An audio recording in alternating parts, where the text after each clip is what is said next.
महिलाओं के साथ आज पैदल मार्च निकाला। ममता बनर्जी एक तीर से दो निशाने साध रही हैं। उन्होंने सिलीगुड़ी में महिलाओं के साथ आज पैदल मार्च निकाला है। वह महिला दिवस से पहले महिलाओं के वोट को लुभाने की कोशिश कर रही हैं। ममता पैदल मार्च के दौरान गैस सिलेंडर लेकर नजर आई। ममता बनर्जी मोदी सरकार को महंगाई के मोर्चे पर घेर रही हैं। अपने पैदल मार्च से पहले ममता बनर्जी ने ट्वीट कर लिखा था कि बीजेपी एलपीजी गैस के दाम बढ़ाकर लोगों को लूट रही है। महंगाई की बुरी मार महिलाओं को सबसे अधिक झेलनी पड़ रही है। सरकार की मंशा ही नहीं है कि टैक्स में कटौती कर लोगों के ऊपर के बोझ को हल्का करें।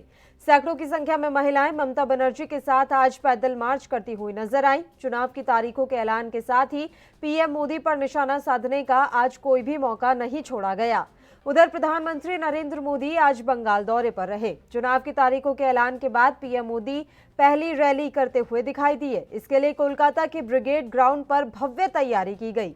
पीएम मोदी ने ब्रिगेड मैदान में रैली को संबोधित किया। इससे पहले ब्रिगेड ग्राउंड पहुंचे अभिनेता मिथुन चक्रवर्ती ने बीजेपी का दामन थाम लिया। पीएम मोदी ने ममता बनर्जी पर निशाना साधते हुए कहा कि आपने एक ही भतीजे की बुआ होने के मोह को क्यों चुना। बंगाल के लाखों भतीजे भतीजियों की आशाओं के बजाय आप अपने भतीजे का लालच पूरा करने में क्यों लग गई। आप भी भाई भतीजावाद के उन कांग्रेसी संस्कारों को छोड़ नहीं पाई जिनके खिलाफ आपने बगावत की थी। दीदी, आप बंगाल की नहीं, आप तो भारत की बेटी हैं। कुछ दिन पहले जब आपने स्कूटी संभाली तो सभी प्रार्थना कर रहे थे कि आप सकुशल रहें। अच्छा हुआ आप गिरी नहीं तो जिस राज्य में वो स्कूटी बनी है उस राज्य को ही अपना दुश्मन बना लेती।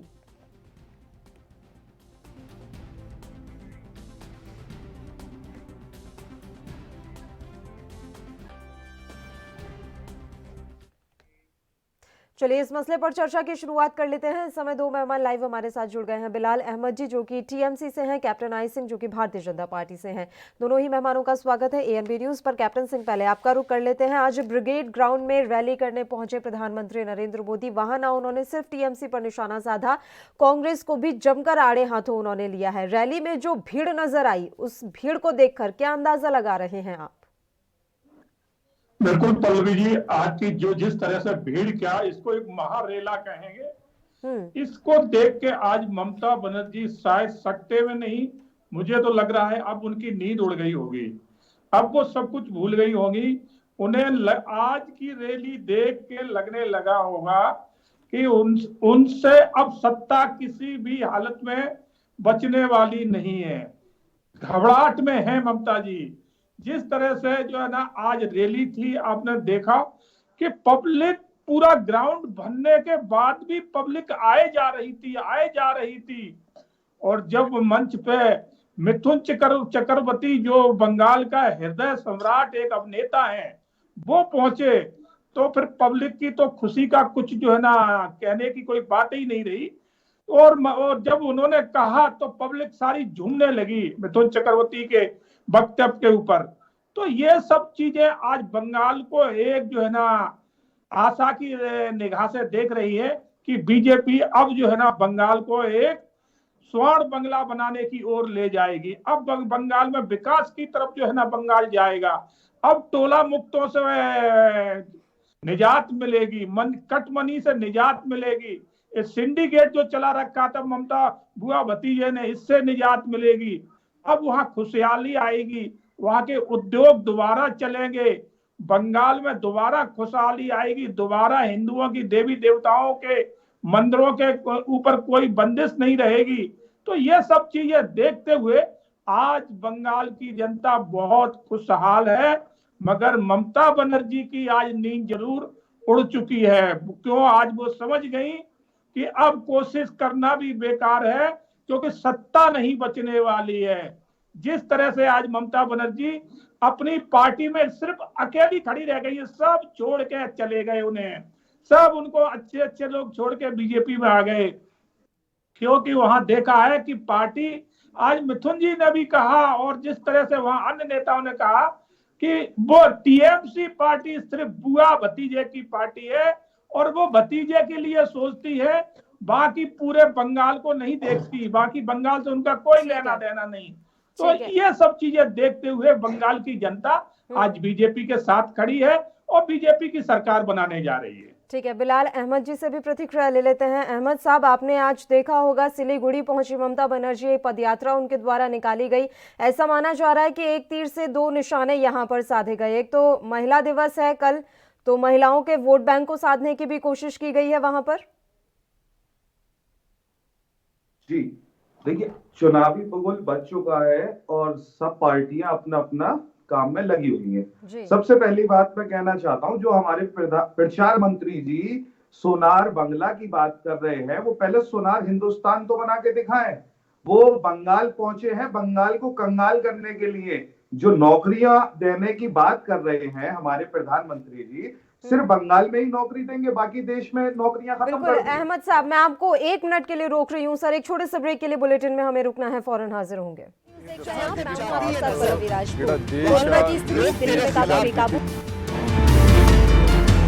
खबरनामा, खबर से असर तक। राष्ट्र धर्म, रात 8 बजे सिर्फ ANB न्यूज पर।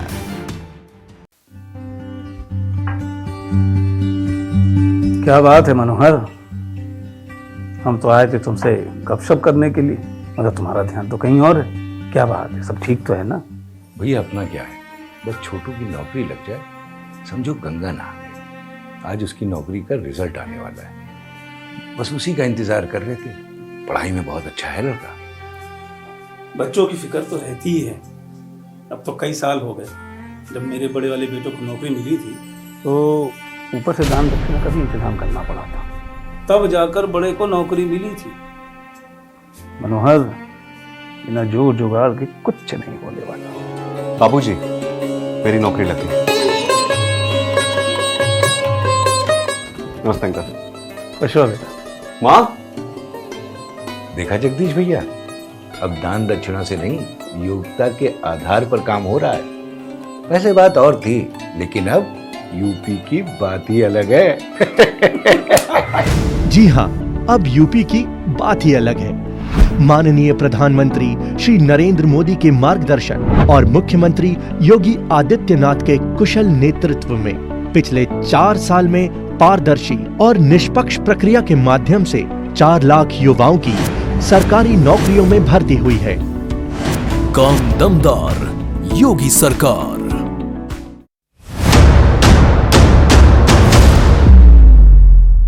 हक की बात, दोपहर 12 बजे सिर्फ ANB न्यूज पर।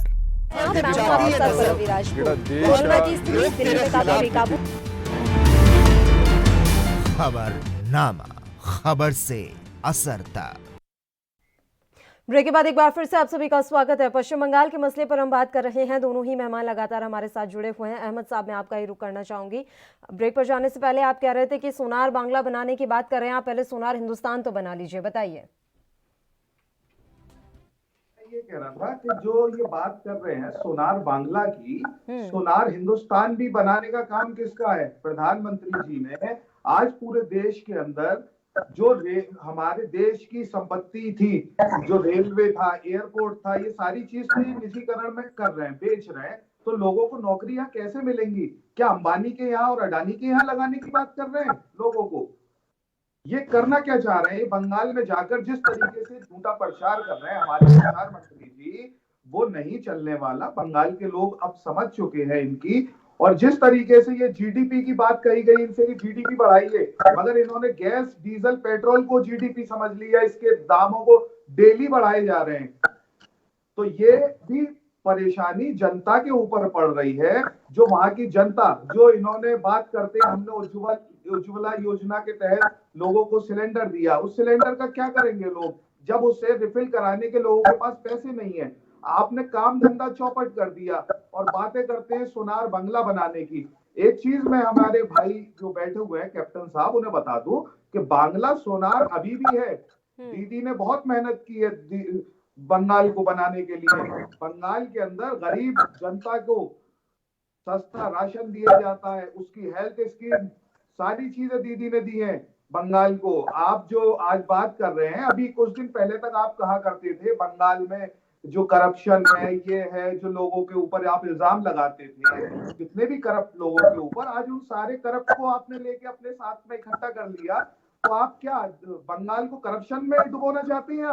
आप क्या चाहते हैं बंगाल को? आप जरा जवाब दीजिए मुझे। ठीक है, बताइए कैप्टन सिंह, वो सवाल पूछ रहे हैं कि क्या बनाना चाहते हैं आप बंगाल को? क्या उसको भ्रष्टाचार में डुबाना चाहते हैं? रोजगार वैसे ही नहीं रहे, तमाम बातें अहमद साहब ने रखी हैं, तो वो जवाब मांग रहे हैं। बिल्कुल पल्लवी जी, मैं आपको बताना चाहूंगा कि हमने बंगाल में हर गरीब को जो है ना धुएं से, गरीब महिलाओं को धुएं से मुक्त कराया। 1 करोड़ के लगभग हमने वहां गैस चूल्हे दिए। 60 लाख से अधिक हमने गरीब परिवारों को वहां शौचालय उपलब्ध कराए। हमने वहां हर वो सुविधा उपलब्ध कराई है जो गरीब की जरूरत है। हमने जो अपने केंद्र की हमारी योजना है किसान योजना, उसमें हर किसान को हम 6,000 रुपए पर ईयर जो है ना किसान के सीधे खाते में जा रहे हैं। तो वो ममता बनर्जी ने अकाउंट अभी तक किसानों को हमें नहीं उपलब्ध कराए, क्योंकि वो सीधा पैसा किसान के खाते में जाने वाला था। इनकी उसमें कट मनी होने वाली नहीं थी, इसलिए नहीं कराया। 5 लाख का हमने जो है ना मुफ्त इलाज रखा है आयुष्मान भारत के अंदर, तो वो भी इन्होंने योजना आज दिन तक हमारी केंद्र की आम जनता तक नहीं पहुंचने दी। तो ऐसी हमारी कम से कम 100 योजना है जिनको इन्होंने बंगाल की जनता तक नहीं पहुंचने दिया। इन्होंने जनता को क्या दिया? लूट दी, कटमनी दी, सिंडिकेट दिया और जातिवाद दिया, ये इन्होंने दिया। और ये हमसे कह रहे हैं कि बंगाल में रोजगार नहीं। भैया 10 साल सरकार आपने चलाई है, 10 साल में आपने क्या किया? अपना हिसाब तो दें।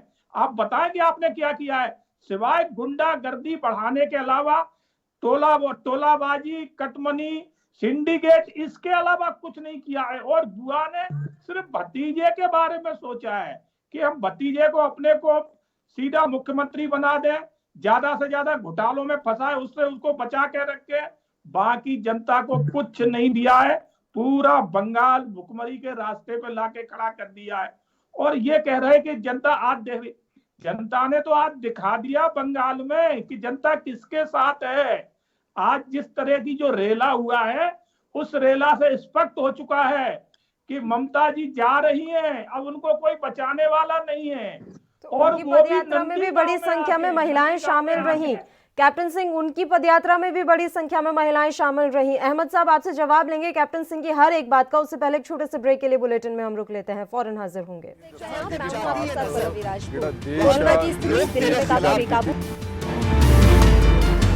खबरनामा, खबर से असर तक। क्या आप दुबले पतले कमजोर हैं? आपकी सेहत नहीं बनती, भूख कम लगती है, वजन नहीं बढ़ता? दरअसल मेन बात खाना पीना खाना नहीं है, मेन बात है खाया पिया लगना। और अगर खाया पिया लगेगा ही नहीं तो सेहत बनेगी कैसे? इसलिए हमारी संस्था सन्यासी आयुर्वेदा ने एक ऐसी दवा बनाई है जो कि आपके पाचन तंत्र को, आपके लीवर सिस्टम को ठीक करने का काम करती है, ताकि आप जो भी खाएं उसका पूरे का पूरा निचोड़ आपके शरीर को लगे, आपकी भूख बढ़े, खाया पिया सही से लगे, नया खून बने, हड्डियों में जान आए, वजन बढ़े, ताकत बढ़े, चेहरे पर नूर आए और आप मोटे तगड़े खूबसूरत पर्सनैलिटी के मालिक बन जाएं। यह दवा पूरी तरह से आयुर्वेदिक होती है। इसका शरीर पर कोई भी साइड इफेक्ट, कोई भी नुकसान या दुष्प्रभाव नहीं होता। लड़के लड़कियां दोनों इसका इस्तेमाल कर सकते हैं और पहले 15 दिन के अंदर ही आपको इसका असर महसूस हो जाएगा। सिर्फ 650 रुपए की पूरे 1 महीने की दवा होती है और आप इसे घर बैठे 01145454545 पर फोन करके दवा मंगवा सकते हैं।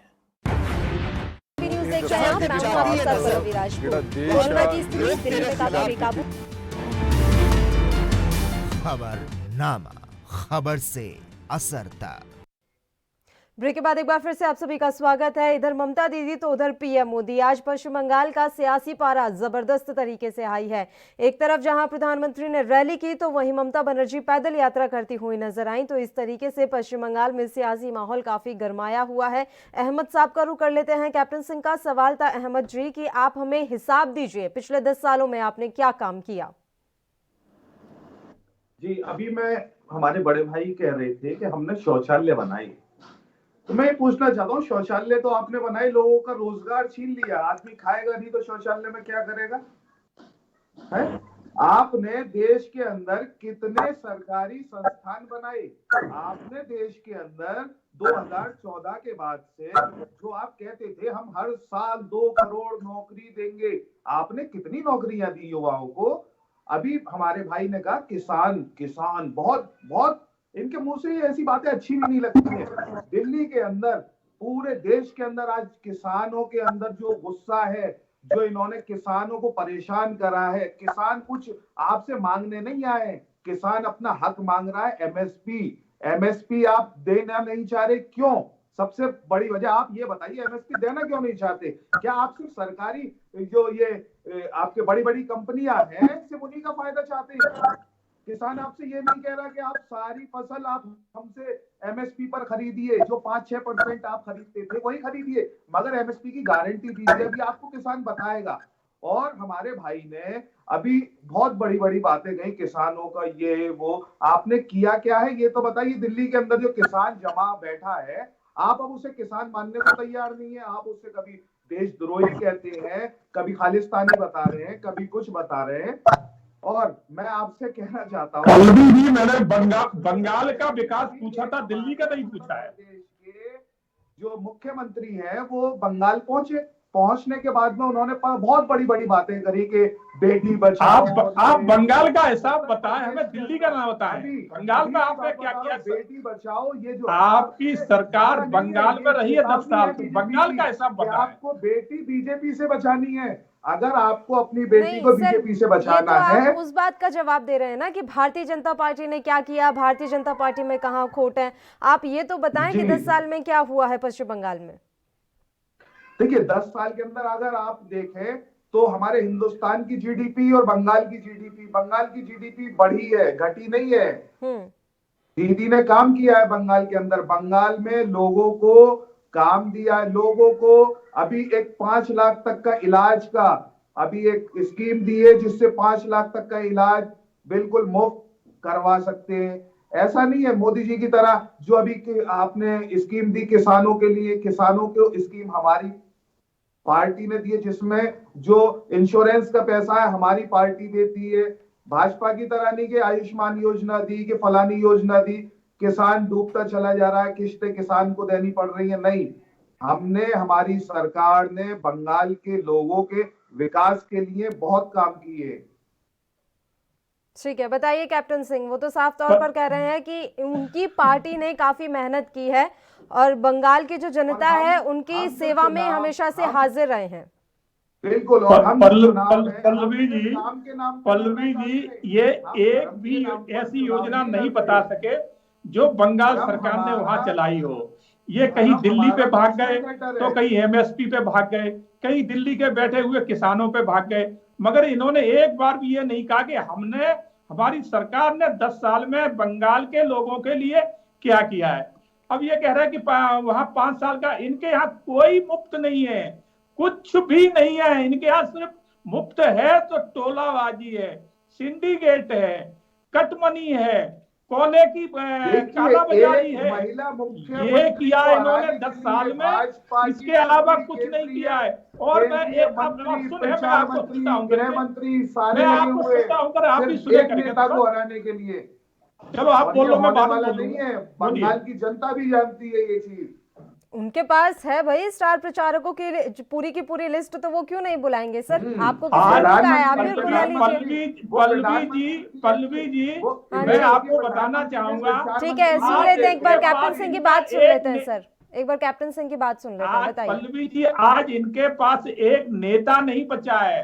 ममता जी अकेली खड़ी रह गई। अगर ये इतने ही अच्छी थी ममता जी, तो इनके नेता इन्हें क्यों छोड़ के चले गए? और वो नेता छोड़ के गए जिन्होंने ममता बनर्जी को बंगाल में स्थापित किया था, उनको सीएम की कुर्सी तक पहुंचाया, वो नेता इन्हें छोड़ के गए।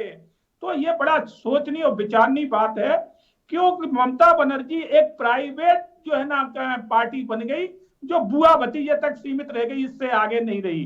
तो जो अच्छे लोग हैं, जो बंगाल की सेवा करना चाहते हैं, जो बंगाल के हित में बात करते हैं, जो बंगाल के हित में सोचते हैं, उन्होंने जो है ना बीजेपी का दामन थामा है और बीजेपी ने उनको बादशाह सम्मान से लिया है और आगे वो बंगाल की सेवा करेंगे, बीजेपी उन्हें जिम्मेवारी देगी। तो आप ये देख ले, आज भी जो एक दिन तो इन्होंने पेट्रोल का नाटक किया था ममता जी ने, तो स्कूटी लेके चली, सुने भी क्षमता रखा करें। तो आप देखें कि स्कूटी लेके ममता जी निकली, वो भी गिरते गिरते बची। मैं तो कहता हूँ ऊपर वाले की बहुत मेहर रही कि वो गिरी नहीं, अच्छा हुआ। लेकिन मैं एक मिनट के लिए आपको यहाँ पर रोकूंगी कैप्टन सिंह, अगर ममता दीदी ने स्कूटी चलाई तो अगले दिन आपके केंद्रीय मंत्री को कहाँ जरूरत पड़ रही थी स्मृति ईरानी को वही देखा करने की? हाँ पल्लवी जी, बिल्कुल बिल्कुल, बहुत अच्छी बात आपने जो कहा, उसी में जवाब छुपा हुआ है कि हमारी स्मृति ईरानी जी ने, बीजेपी ने ये बता दिया कि आप स्कूटी चलाने की नौटंकी कर रही हैं, मगर हमें चलाना आता है, हम चला के दिखाएंगे। अच्छा। तो वो ये सीधा सीधा संदेश दिया है हमने कि आपसे 10 साल नहीं स्कूटी चली और हम आपको आज से ही चला के दिखा रहे हैं और नेक्स्ट भविष्य में बहुत बेहतरीन चला के दिखाएंगे। तो उसी तरह से आज उन्होंने जो है ना खाली सिलेंडर लेके नौटंकी करी है, तो वो भी एक्सपोज हो चुकी, उसमें भी दुनिया जान रही है कि आप जो नौटंकी कर रही है चुनाव में, मगर आप जो है ना बंगाल की जनता आपसे झांसे में आने वाली नहीं है, आपसे दूर हो चुकी है। उसने मन बना लिया है कि बीजेपी को ही जिताना है, बीजेपी की सरकार बनाना है। ये बंगाल की जनता सोच चुकी है, मन में धारणा बना के बैठ गई है।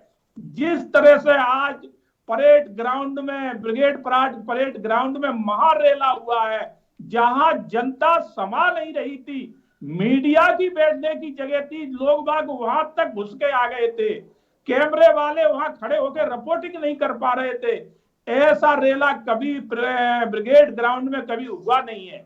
तो ये इससे बिल्कुल जाहिर हो जाता है कि ममता जी के बिस्तर अब बहुत जल्दी समटने वाले हैं, खाली 2 मई की देर है। बाकी लोग खुद समझ चुकी हैं, आज के बाद ममता बनर्जी भी जो है ना शायद सो नहीं पाएंगी, नींद नहीं आएगी। आज की जो रैली देख के वो समझ गई कि अब हमारा बेड़ा गर्क हो चुका है। तो अब तो यही कहेंगे कि जो कुछ किया जनता उसी का इनको लौटा रही है। जिस तरह से इन्होंने 10 साल जनता को परेशान किया, जनता के अधिकार इन्होंने हनन किए, जनता को जिस तरह से लूटा बंगाल में, जिस तरह से जनता के ऊपर जो है ना गुंडों ने अपनी जिसको कहेंगे हैवानियत दिखाई, सरेआम मारा गया। अरे आम जनता तो छोड़ दो, हमारे 200 से अधिक बीजेपी के कार्यकर्ताओं को इन्होंने मारा है। तो वो 2 मई को सरकार बनते ही वो जो है ना बिल में भी छुप जाएंगे, बचेंगे नहीं। एक एक को गिन गिन के, चुन चुन के, ढूंढ के लाया जाएगा और जेल में डाला जाएगा। बीजेपी इंसाफ करती है, कभी गद्दारों को बख्शती नहीं है, चाहे वो देश का गद्दार हो, चाहे वो बंगाल का गद्दार हो, बीजेपी कभी बख्शती नहीं है। ठीक है, अहमद साहब से इसका जवाब ले लेंगे, लेकिन उससे पहले हम अपने दर्शकों को ये जानकारी दे दें कि आज सबसे बड़ी जो घटनाक्रम हुआ है वो ये कि मिथुन चक्रवर्ती ने भी भारतीय जनता पार्टी की सदस्यता ग्रहण कर ली है। हालांकि उन्होंने ये बात कही है कि मैं चुनाव तो नहीं लड़ूंगा, लेकिन भारतीय जनता पार्टी के लिए प्रचार जरूर करूंगा। तो उनका आना बीजेपी के लिए कितना फायदे का सौदा साबित होगा, ये आने वाला वक्त बताएगा। एक छोटे से ब्रेक के लिए रुक लेते हैं, फौरन हाजिर होंगे।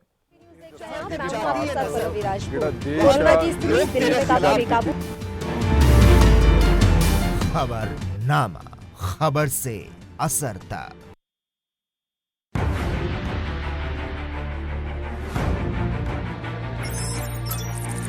खबर चाहे सियासत की हो या सरकार की, खबर चाहे भ्रष्टाचार की हो या गुनहगार की, दिन भर में क्या रहा देश जगत का हाल, किस मुद्दे ने बनाई किसकी सरकार, रखते हैं हम सब पर नजर, पहुंचाते हैं हम हर खबर। हम हैं ANB न्यूज। राष्ट्र धर्म, रात 8 बजे सिर्फ ANB न्यूज पर। क्या आप दुबले पतले कमजोर हैं, आपकी सेहत नहीं बनती, भूख कम लगती है, वजन नहीं बढ़ता? दरअसल मेन बात खाना पीना खाना नहीं है, मेन बात है खाया पिया लगना। और अगर खाया पिया लगेगा ही नहीं तो सेहत बनेगी कैसे? इसलिए हमारी संस्था सन्यासी आयुर्वेदा ने एक ऐसी दवा बनाई है जो कि आपके पाचन तंत्र को, आपके लीवर सिस्टम को ठीक करने का काम करती है, ताकि आप जो भी खाएं उसका पूरे का पूरा निचोड़ आपके शरीर को लगे, आपकी भूख बढ़े, खाया पिया सही से लगे, नया खून बने, हड्डियों में जान आए, वजन बढ़े, ताकत बढ़े, चेहरे पर नूर आए और आप मोटे तगड़े खूबसूरत पर्सनैलिटी के मालिक बन जाएं। यह दवा पूरी तरह से आयुर्वेदिक होती है। इसका शरीर पर कोई भी साइड इफेक्ट, कोई भी नुकसान या दुष्प्रभाव नहीं होता। लड़के लड़कियां दोनों इसका इस्तेमाल कर सकते हैं और पहले 15 दिन के अंदर ही आपको इसका असर महसूस हो जाएगा। सिर्फ 650 रुपए की पूरे 1 महीने की दवा होती है और आप इसे घर बैठे 01145454545 पर फोन करके दवा मंगवा सकते हैं।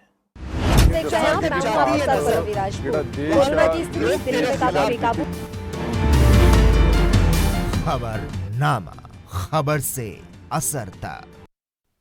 ब्रेक के बाद एक बार फिर से आप सभी का स्वागत है। दोनों मेहमान लगातार लाइव हमारे साथ जुड़े हुए हैं। अहमद साहब, आपका रुख कर लेते हैं। कैप्टन सिंह के तमाम सवालों के जवाब आपसे चाहेंगे।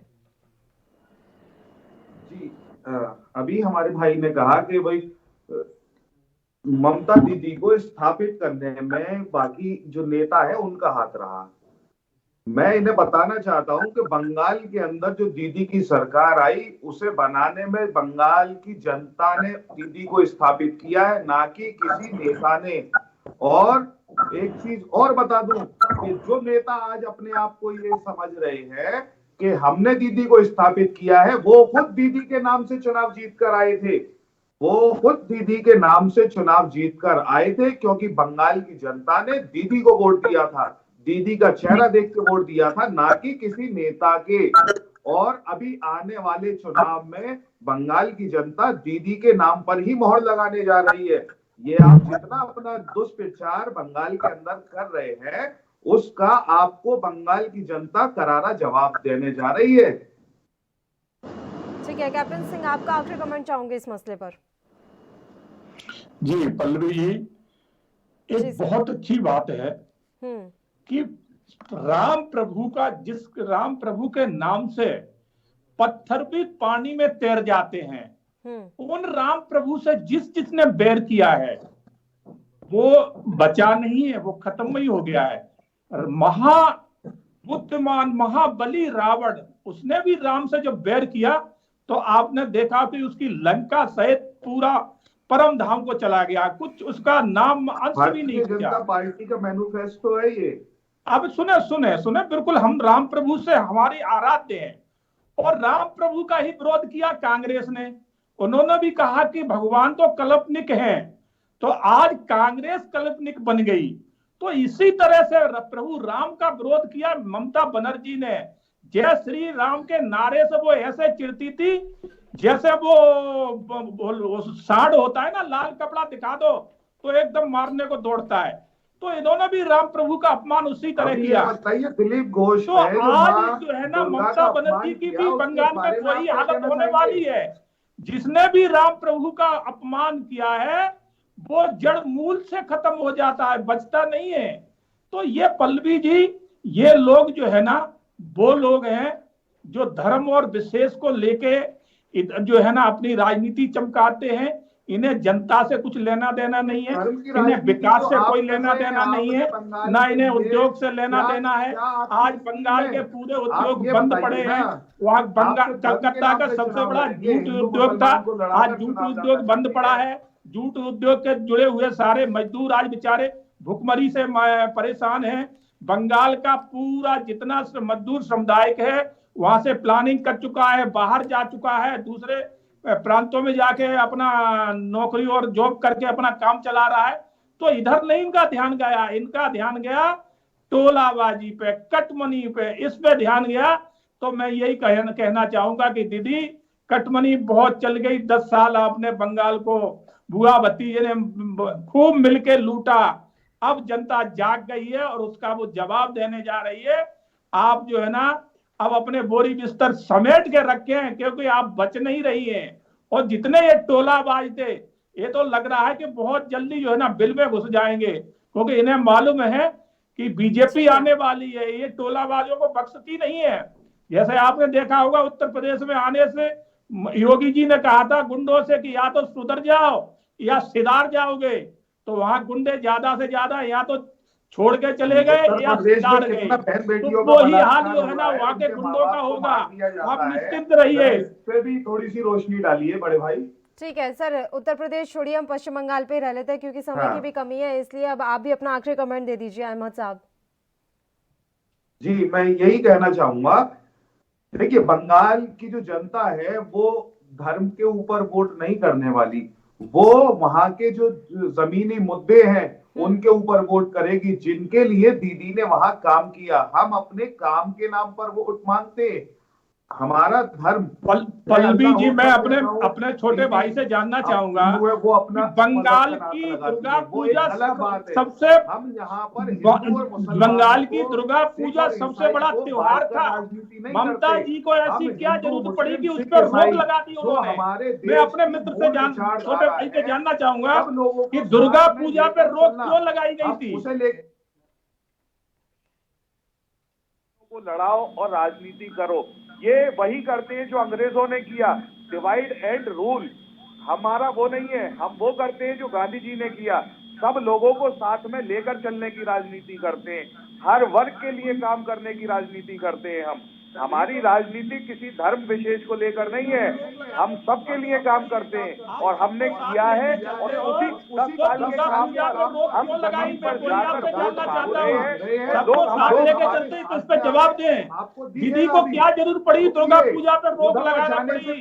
हिंदू समुदाय ने जाके कोर्ट से परमिशन लिया, तब दुर्गा पूजा हुई, क्यों बंद करना पड़ा दुर्गा पूजा? वहाँ यहाँ पर गृह मंत्री लगे हुए, उनसे कुछ होने वाला नहीं है।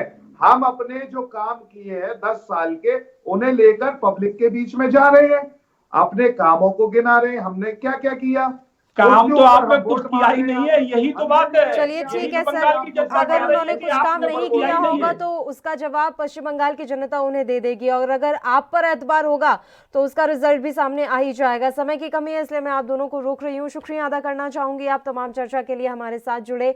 तो आपको बता दें कि ममता दीदी ने आज सिलीगुड़ी में पदयात्रा की है, और ये भी साथ में हम आपको जानकारी दे दें कि आज प्रधानमंत्री की रैली में भी जमकर भीड़ देखने को मिली है। रैली में भारी संख्या में लोगों की भीड़ रही, और इस रैली में जितना जोश नजर आया है लोगों के बीच, वो साफ तौर पर यह बयां कर रहा था कि पश्चिम बंगाल की जनता कहीं ना कहीं उत्साहित है प्रधानमंत्री नरेंद्र मोदी के आने पर।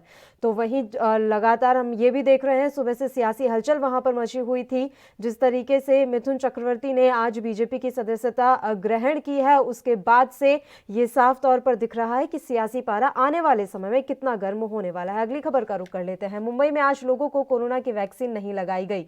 बीएमसी ने ट्वीट कर जानकारी दी है कि मुंबई में आज वैक्सीनेशन अभियान बंद रहेगा। महाराष्ट्र में कोरोना के मामले लगातार बढ़ रहे हैं, जिसे देखते हुए नासिक में भी लॉकडाउन के संकेत मिल रहे हैं। मामले इसी तरह से बढ़ते रहे तो नासिक में भी लॉकडाउन लगाया जा सकता है। वहीं औरंगाबाद में लॉकडाउन पर फैसला आज लिया जा सकता है। महाराष्ट्र सरकार आज ये फैसला लेगी कि औरंगाबाद में लॉकडाउन लगाया जाएगा या नहीं। महाराष्ट्र में हर रोज कोरोना के मामलों में उछाल देखा जा रहा है। हालात ये हैं कि एक दिन में 10,000 से ज्यादा मामले रिपोर्ट किए जा रहे हैं। आज पूरे देश में 18,000 कोरोना संक्रमण के नए मामले सामने आए हैं, जो कि एक बहुत बड़ा आंकड़ा है। शनिवार को महाराष्ट्र में 10,000 से ज्यादा नए मामले राज्य में रिपोर्ट किए गए थे। वहीं 53 लोगों की जान चली गई थी। अकेले नासिक में पिछले 24 घंटे में कोरोना के 645 ताजा मामले सामने आए, जिसके बाद लॉकडाउन जैसे हालात बने हुए हैं। पिछले 5 महीने के बाद शनिवार को राज्य में एक बार फिर कोरोना के मामले 10,000 को पार कर गए। बढ़ते मामलों से महाराष्ट्र सरकार की चिंता काफी बढ़ गई है।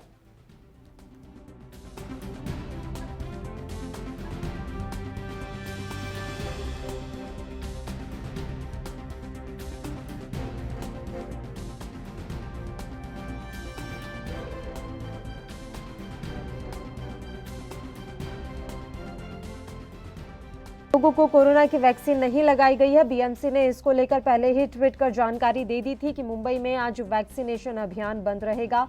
महाराष्ट्र में कोरोना के मामले लगातार बढ़ रहे हैं, जिसे देखते हुए नासिक में भी लॉकडाउन के संकेत अब दिखाई दे रहे हैं। मामले अगर इसी तरीके से बढ़ते रहे तो नासिक में भी लॉकडाउन लगाया जा सकता है। वहीं औरंगाबाद में लॉकडाउन पर फैसला आज लिया जा सकता है, इस तरह की जानकारी मिल रही है। महाराष्ट्र सरकार ये फैसला ले लेगी कि औरंगाबाद में लॉकडाउन लगाया जाए या नहीं। वहीं महाराष्ट्र में हर रोज कोरोना के मामलों में उछाल देखा जा रहा है। हालात ये हैं कि एक दिन में 10,000 से ज्यादा मामले रिपोर्ट किए जा रहे हैं। जिस कदर कोरोना के केसेस महाराष्ट्र में बढ़ रहे हैं वो सरकार की चिंता भी बढ़ा रहे हैं, ना सिर्फ राज्य सरकार की, जबकि महाराष्ट्र को लेकर केंद्र सरकार की भी चिंताएं बढ़ रही हैं, क्योंकि केंद्र की ये पूरी कोशिश थी कि पूरे देश भर में कोरोना पर काबू पा लिया जाए। लेकिन लगातार महाराष्ट्र जैसे राज्यों में जिस तरीके से कोरोना के केस बढ़ रहे हैं वो सरकारों की चिंता बढ़ाने वाले हैं। वहीं इस बीच जानकारी मिली है कि मुंबई में आज लोगों को कोरोना की वैक्सीन नहीं लगाई गई। हालांकि बीएमसी ने इसको लेकर पहले ही ट्वीट करके जानकारी दे दी थी कि आज नहीं लगाई जाएगी कोरोना की वैक्सीन। और वहीं महाराष्ट्र के औरंगाबाद में कोविड-19 के 459 नए मामले सामने आए।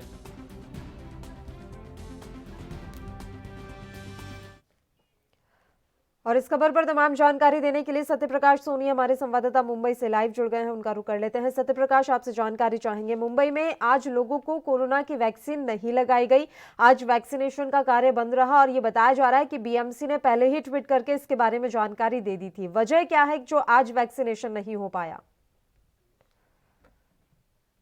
देखिए पल्लवी, मुंबई बीएमसी ने आज जिस तरह से कोरोना वैक्सीन नहीं लगाने की बात कही है उसको लेकर जाहिर तौर पर असमंजस की स्थिति है। हालांकि एक कर्मचारी से जब मेरी बात हुई तो उन्होंने साफ तौर पे कह दिया कि संडे के दौरान अक्सर बीएमसी के कर्मचारी छुट्टी पर रहते हैं, यही वजह है कि बीएमसी द्वारा आज छुट्टी का ऐलान कर दिया गया है। लेकिन जिस तरह से बताया गया है कि वैक्सीन सिर्फ बीएमसी के जो सेंटर बनाया गया है वहां पे छुट्टी रहेगी, बाकी जो प्राइवेट सेंटर रहेंगे वहां पे वैक्सीन आप ले सकते हैं। यानी कि अगर आपके पास पैसे है तो पैसे देकर आप वैक्सीन ले सकते हैं, इस तरह की बातें सामने आई है। लेकिन ये चौंकाने वाला फैसला है कि जब महाराष्ट्र और केरल में इस तरह से लगातार कोरोना की संख्या बढ़ती जा रही है, लगातार वैक्सीन लेने वाले की होड़ लगी है, खास करके संडे का वक्त होता है जब सीनियर सिटीजन अपने घर के लिए से निकलते हैं और वैक्सीन के लिए जाते हैं। अब ऐसे में इतना बड़ा फैसला लेना कहीं न कहीं जाहिर सी बात है चौंकाने वाली बात। ठीक है, और ये जानकारी मिल रही है सत्यप्रकाश की नासिक में भी लॉकडाउन के संकेत मिल रहे हैं, यानी कि नासिक और औरंगाबाद जैसे शहरों में भी लॉकडाउन लगाया जा सकता है। जी पल्लवी, देखिए जिस तरह से महाराष्ट्र में लगातार कोरोना के आंकड़े लगातार बढ़ रहे हैं उसको लेकर महाराष्ट्र सरकार आज देर शाम करीब 7 बजे यह फैसला लेने वाली है कि आखिर वैक्सीन को लेकर किस तरह की चीजें हैं। वहीं दूसरी तरफ यह भी बताया जा रहा है कि देश का करीब 70% सिर्फ महाराष्ट्र और केरल में कोरोना संक्रमण बढ़ रहा है। ऐसे में महाराष्ट्र सरकार आज नासिक और औरंगाबाद को लेकर लॉकडाउन लगाने के फैसले पर विचार कर सकती है। वहीं बताया जा रहा है कि औरंगाबाद में देर शाम नाइट कर्फ्यू का ऐलान किया जा सकता है, इस तरह की बातें सामने आई है। लेकिन जिस तरह से नासिक में चर्चा है कि नासिक में भी आज लॉकडाउन का फैसला हो सकता है, उसको लेकर भी महाराष्ट्र सरकार बिल्कुल तैयार है। तमाम लोग जो है आज मीटिंग करेंगे, इस पर फैसला लेंगे। ठीक है, महाराष्ट्र की स्थिति कोरोना से लगातार बेहाल होती जा रही है। इस बीच अगर हम कोरोना वैक्सीनेशन की बात करें सत्यप्रकाश, तो अभी तक क्या कुछ आंकड़ा सामने आया है? दूसरे चरण के तहत अब तक कितने लोगों को वैक्सीन लगाई जा चुकी है और अभी ये कार्य किस तरीके से जारी है? देखिए पल्लवी, महाराष्ट्र सरकार लगातार कोरोना वैक्सीन और कोरोना संक्रमण को लेकर चिंतित है। महाराष्ट्र सरकार जिस तरह से एक के बाद एक बड़े फैसले ले रही है वो कहीं न कहीं आम जनता के हित के लिए है, लेकिन आम जनता इस पूरे मामले में अभी तक जागरूक नहीं दिख रही है। लिहाजा महाराष्ट्र सरकार अब लॉकडाउन की तरफ बढ़ रही है कि लॉकडाउन लगाना ही एक उपाय है। ऐसे में आज देर शाम तक काफी बड़े नए फैसले आ सकते हैं। लेकिन जिस तरह से देखा जा रहा है कि महाराष्ट्र सरकार ने लगातार कोरोना वैक्सीन और आम जनता को जागरूक करने से लेकर लोगों के ऊपर मास्क के बगैर फाइन लगाने की बात हो तो तमाम चीजें जरूर की जाती है, लेकिन इसमें आम जनता की सहमति बेहद जरूरी होगी। ठीक है, और ये भी जानकारी मिल रही है कि अगर इसी तरीके से हालात बने रहे तो पूरे राज्य में लॉकडाउन की घोषणा की जा सकती है। सत्यप्रकाश, क्या वाकई में लग रहा है कि सरकार इतनी मजबूर हो जाएगी कि पूरे राज्य में एक बार फिर से लॉकडाउन लागू कर दिया जाएगा? जाहिर तौर पर पल्लवी देखो, पिछले 15 दिनों की अगर बात करें तो 15 दिन पहले महाराष्ट्र सरकार ने देर शाम यह घोषणा कर दी थी कि अगर आप सोशल डिस्टेंसिंग मास्क का उपयोग नहीं करते हैं तो जाहिर तौर पर आपको लॉकडाउन भोगना पड़ सकता है। उसको लेकर महाराष्ट्र सरकार नहीं बल्कि अन्य तमाम जो राजनीतिक दल है वो भी बार बार ये कह रहे हैं कि लोग सोशल डिस्टेंसिंग का पालन करें और मास्क का उपयोग करें, लेकिन उसके बावजूद तमाम जगहों पे देखा जाता है कि लोग मास्क से परहेज करते हैं, सोशल डिस्टेंसिंग की खुलेआम पे धज्जियां उड़ाई जाती है। तो जाहिर तौर पर जिस तरह से महाराष्ट्र में लगातार संक्रमण बढ़ता जा रहा है वो कहीं न कहीं चिंता का विषय। यही वजह है कि महाराष्ट्र सरकार अब जो है पूरे महाराष्ट्र में एक साल लॉकडाउन लगाने की तरफ जरूर बढ़ रही है। उसको लेकर आज देर शाम तक बड़े अहम फैसले आने की उम्मीद है। ठीक है, और ऐसे इलाके भी हम आपसे जानना चाहेंगे सत्य प्रकाश जहां तेजी से कोरोना के केसेस बढ़ रहे हैं और यहां के लोगों के लिए क्या कुछ सख्त हिदायतें जारी की गई हैं? देखिए पल्लवी, जिस तरह से महाराष्ट्र में कोरोना संक्रमण की संख्या लगातार बढ़ती रही है, आंकड़े बहुत चौंकाने वाले आ गए हैं। 24 घंटे में अगर 10,000 के आंकड़े महाराष्ट्र में आते हैं तो जाहिर तौर पर ये कहीं न कहीं चिंतित करने वाले आंकड़े हैं। और महाराष्ट्र के जिन इलाकों में इस तरह की चीजें लगातार बढ़ती जा रही है उसको लेकर महाराष्ट्र सरकार ने एहतियातन नाइट कर्फ्यू के तौर पर 144 करने का ऐलान किया है। हालांकि तमाम जो छोटे इलाके हैं उनको जो है पहले ही नाइट कर्फ्यू में तब्दील कर दिया गया। उसको लेकर महाराष्ट्र सरकार लगातार चिंतित है। अच्छा, इस बीच एक अहम फैसला भी लिया गया है महाराष्ट्र सरकार की तरफ से। हमने वर्षा गायकवाड़ को सुना था जो कि शिक्षा मंत्री हैं। वो कह रही है कि भले ही कोरोना है और हमें इस बात की काफी चिंता भी है, लेकिन बच्चों का भविष्य भी काफी अहम है, इसलिए बोर्ड की परीक्षाएं उसी तरीके से होंगी जैसे पहले प्रस्तावित था। देखिए पल्लवी, इसके पहले भी कई मंत्रियों ने इस तरह के वक्तव्य दिए हैं और उनका साफ तौर पर कहना है कि आने वाले समय में जिस तरह से अन्य राज्यों ने बच्चों की परीक्षाएं करवाई है उसी तर्ज पर मुंबई महाराष्ट्र में भी किया जाएगा। हालांकि ये भी कहा जा रहा है कि वर्चुअल जो है परीक्षा करवाई जाएगी और वही जिस तरह से ग्रेड को लेकर बताया गया कि ग्रेड को लेकर उनको उत्तीर्ण किया मतलब पास किया जाएगा, ये भी बातें सामने आई थी। लेकिन वर्षा गायकवाड़ ने जिस तरह से कहा है कि शिक्षा बेहद जरूरी है, उसको लेकर भी अहम फैसले लिया जा सकते हैं। जाहिर तौर पर आने वाले समय में अगर कोरोना संक्रमण की स्थिति यथावत रही, इसी तरह रही, तो जाहिर तौर पर कहीं न कहीं महाराष्ट्र सरकार और शिक्षा मंत्री को इस फैसले पर पुनः अमल करना पड़ेगा। बिल्कुल, बहुत बहुत शुक्रिया सत्य प्रकाश तमाम जानकारी देने के लिए। आप हमारे साथ जुड़े। तो महाराष्ट्र में कोरोना के मामले लगातार बढ़ रहे हैं जो न सिर्फ राज्य सरकार बल्कि केंद्र सरकार के लिए भी चिंता का सबब बने हुए हैं। इस बीच जानकारी मिल रही है कि नासिक और औरंगाबाद जैसे शहरों में भी लॉकडाउन लगाया जा सकता है। इसी के साथ खबरनामा में फिलहाल के लिए इतना ही। मुझे दीजिए इजाजत, नमस्कार।